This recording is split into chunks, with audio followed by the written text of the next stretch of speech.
ভুল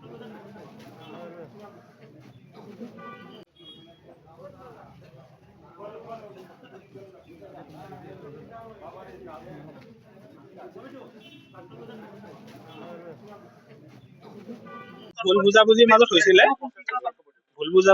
হৈছিলে আমাৰ মানে অলপ বাহিৰৰ যিবোৰ বাহিৰৰ ভোটাৰ থাকে সেই ভোটাৰৰ লিষ্টখন আমাৰ হাতত অহা নাছিলে।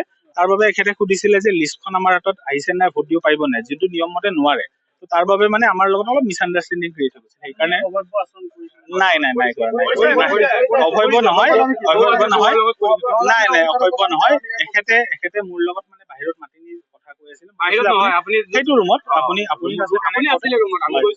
হয়। তাৰপিছত তেতিয়া কওঁতে কৈছে যে মানে তেওঁ কৈছে যে এইটো কিবাই কৰাই দিয়ক, সেইটো নিয়ম মতে নোৱাৰি। তাতে তেওঁ অলপ ভুল বুজাবুজি হ'ল, এইটো তেওঁ অভদ্ৰামি বুলি ভাবিলে।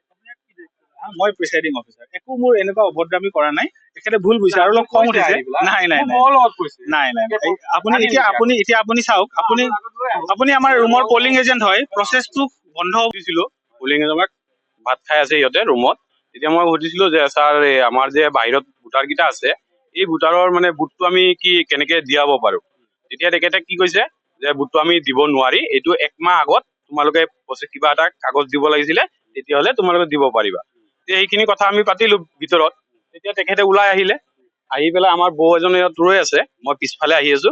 বৌক আহি কৈছে এই মানুহজন 1 নম্বৰ অভদ্ৰ হয়, এনেকে মানে আৰু কিবা কিবি কৈছে। গোটেইখিনি কথা মই শুনা নাই, কিন্তু অভদ্ৰ কথাটো মই স্পষ্ট শুনি পাইছো। এইটো আমাৰ যিটো প্ৰিজাইডিং অফিচাৰ 14 নম্বৰৰ হয়। ভোট গ্ৰহণ চলি আছিল, ধুনীয়াকে আৰামত চলি আছে। তাৰপিছত মানে কিছুমান ভোটাৰ বাহিৰত আছে, সুধিছে গৈ আমাৰ পলিং এজেণ্টে সুধিছে গৈ এইকেইটা বাহিৰৰ ভোটাৰখিনিক আমি কেনেকে ভোট দিয়া ব্যৱস্থা কেনেকে কৰিব পাৰোঁ। তেতিয়া ধুনীয়াকে তেখেতে মানে কৈছে যে এইটো আমাৰ নিয়মত নাই যদি তেখেতে গুচি আহিছে, নাই যদি আৰু এবাৰ তেখেতে কৈছে চাওকচোন পাৰি নেকি, কোনো কি কয় নাই নোৱাৰি। ধুনীয়া ওলাই গুচি আহিলে। লগে আৰু এজন বৌ আছিল, পলিং এজেণ্টৰ বৌ এজন আছিল BLO, তাৰ কথা বহুত বেয়াকে কৈছে, কিবা অভদ্ৰ বহুত কিবা কৈছে।